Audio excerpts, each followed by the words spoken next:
Have you ever stopped to consider who truly covers the BSAA's expenses? Originally, the BSAA was established as a non-governmental organization backed by the Global Pharmaceutical Consortium. In other words, the very corporations involved in the development of biological weapons were funding the organization tasked with combating them. From its inception, the BSAA had a clear and undeniable conflict of interest to fight a problem created by those who sustained its very existence. Over time, the BSAA evolved from being merely an NGO to operating with the full backing of the UN, transforming into a global force dedicated to combating bioterrorism. However, this significant shift didn't resolve the fundamental underlying issue. The organization expanded, became increasingly militarized, and gained considerable political power, but it also grew reliant on a perpetual threat to justify its budget, its authority, and its continuous expansion. Here's the crucial point. The BSAA didn't need bioterrorism to disappear, but rather for it to constantly evolve. A world without biological threats would have rendered the BSAA an irrelevant force when compared to conventional military establishments. That's why, in Resident Evil 8, it shouldn't surprise us that the BSAA utilizes biological weapons. It's not as if they suddenly became evil.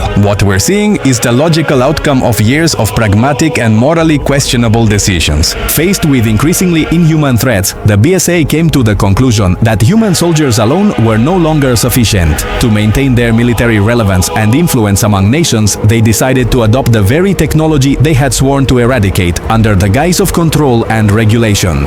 Instead of destroying biological weapons, they chose to possess them.